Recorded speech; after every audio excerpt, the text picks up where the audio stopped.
ভাগ্যের কে নির্মম পরিহাস। সংসারের অভাব অনটন ঘোচাতে স্বামীকে কিডনি বিক্রি করার পরামর্শ দিয়েছিলেন স্ত্রী। স্ত্রীর পরামর্শে সেই কাজই করেন যুবক। পরে সেই টাকাই হাতিয়ে নিয়ে প্রেমিকের সঙ্গে পালিয়ে গেছেন ওই যুবকের স্ত্রী। খবর ভারতীয় সংবাদ মাধ্যম হিন্দুস্তান টাইমসের।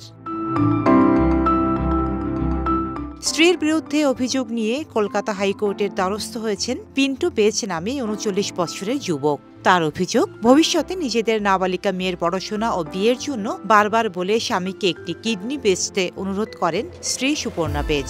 স্ত্রীর এমন অনবরত অনুরোধে স্বামী শেষ পর্যন্ত রাজি হন।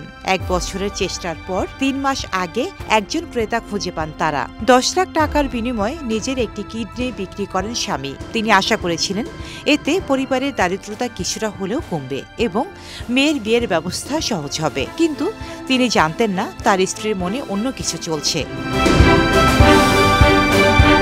স্বামী যখন অর্থের জন্য নিজের কিডনি বিক্রি করছেন, তার স্ত্রী তখন ফেসবুকে এক ব্যক্তির সঙ্গে সম্পর্কে জড়িয়ে পড়েন। ওই ব্যক্তি ব্যারাকপুরের বাসিন্দা, পেশায় একজন রংমিস্ত্রি।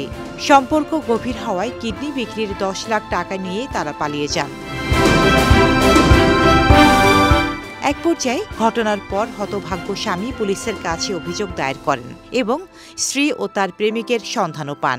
পরে পরিবারের সদস্য, শ্বশুর, শাশুড়ি ও ১০ বছরের মেয়েকে নিয়ে সেখানে হাজির হন তিনি। উল্লেখ্য, ভারতে ১৯৯৪ সাল থেকে মানব অঙ্গ বিক্রি অবৈধ হলেও অঙ্গদাতার সংকটের কারণে এই অনৈতিক কাজ এখনও চলে আসছে বলে মনে করেন চিকিৎসকেরা। ডেস্ক রিপোর্ট, সাম্প্রতিক দেশকাল।